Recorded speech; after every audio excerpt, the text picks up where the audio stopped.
ме балалар? Балалар, назарымызды экранға аударсақ, ұяшықтар берілген. Осы ұяшықтардың артында сөздер жасырынған. Ұяшықтарды ашып, сөздерді оқи отырып, бүгінгі сабағымыздың тақырыбын анықтап алайық. Ауыз әдебиеті. Хандар, билер, батырлар. Зерттеген. 19 ғасырдың екінші жартысы, 20 ғасырдың басы. Яғни балалар, осы сөздерді бір-бірімен байланыстыра отырып, бүгінгі сабағымыз не жайлы, немесе кімдер жайлы болмақшы деп ойлайсыздар? Яғни балалар, дұрыс айтасыздар, ауыз әдебиетін, тарихты зерттеген 19 ғасырдың екінші жартысы мен 20 ғасырдың басындағы зерттеушілер жайлы. Олай болса, бүгінгі сабағымыздың тақырыбы 19-20 ғасырдың бас кезіндегі ғалымдардың қазақ өлкесін зерттеуге қосқан үлесі. Сабағымыздың мақсаты 18-20 ғасырдың басында зерттеушілердің еңбектерін зерделеу негізінде Қазақстандағы ғылымды дамытуға қосқан үлесін бағалау. Балалар, назарымызды бейнежазбаға аударайық. Бейнежазбаны қазір мұқият тыңдаймыз. Бейнежазбадағы берілген деректер бойынша тапсырмалар орындаймыз. Қазақ тарихында мәшһүр Жүсіп Көпейұлы ғылыми ізденістерінің алар орны ерекше. Жас кезінде мәшһүр Жүсіп Көпейұлы Абылай хан, Қазбек би, Бөгенбай батыр сияқты атақты тұлғалар туралы тарихи деректерді жинастырып, қағазға түсірді. Осы тарихи тұлғалар туралы мәліметтер немесе құжаттар сақталған емес. Алайда осы тарихи тұлғалар туралы біліп түйгеніміз осы Жүсіп Көпейұлының арқасы. Мәшһүр Жүсіп Көпейұлының еңбектері тарихи тұлғаларымызды ғана емес, жалпы қазақ тарихына қатысты мәселелерді жан-жақты қарастыруымызға мол мүмкіндік береді. Белгілі қазақ этнографы Мұса Шорманов маңызды этнографиялық зерттеулер қалдырды.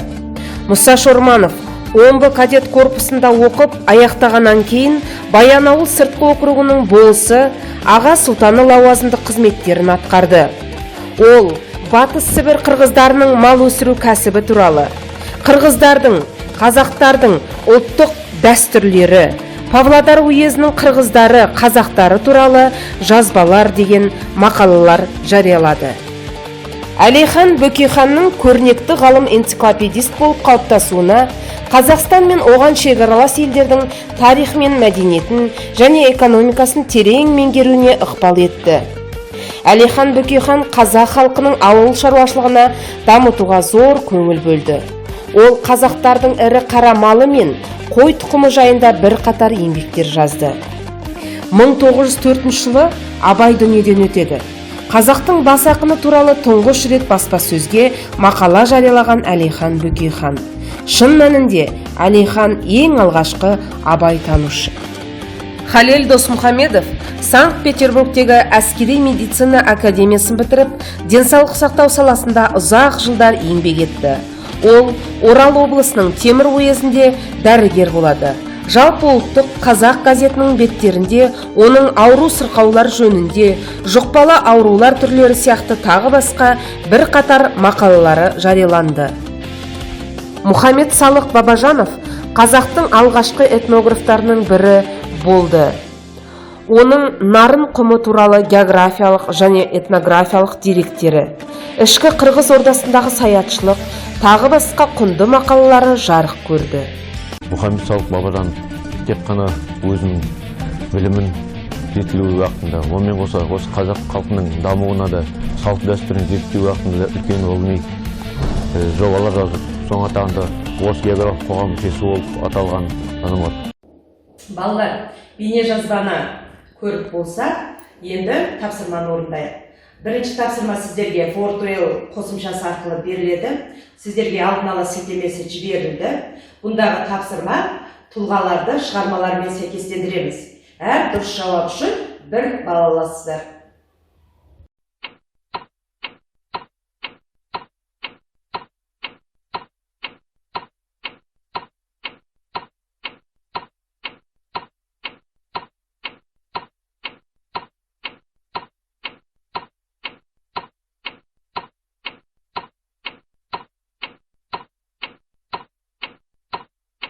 Балалар, тапсырманы орындап болсақ, дұрыс жауабын тексеріп көрейік.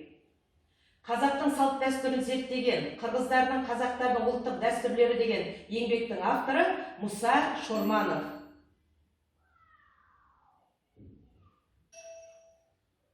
Абылай хан, Қазбек би, Бөгенбай батыр, Бұқар жырау туралы жазған Жүсіп Көпейұлы.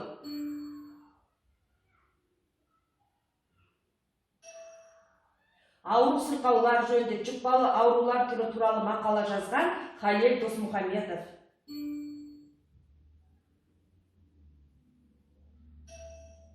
Ішкі Қырғыз ордасындағы саятшылық деген мақаласын жазған Мұхамед Салық Бабажанов.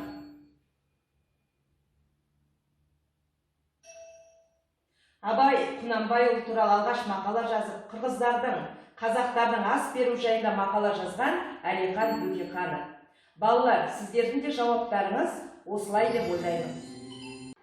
Балалар, екінші тапсырма бойынша Жүсіп Көпейұлының еңбектері Қазақстан ғылымның дамуына зор үлесін қосты деген көзқарасты Попс стратегиясына салып дәлелдейсіздер.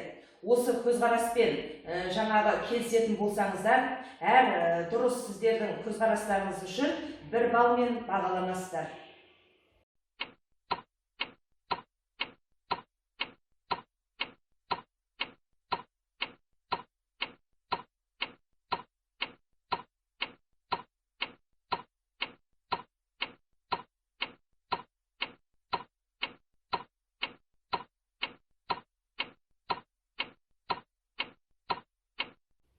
Балалар, екінші тапсырманы дұрыс жауабымен салыстырып көрейік.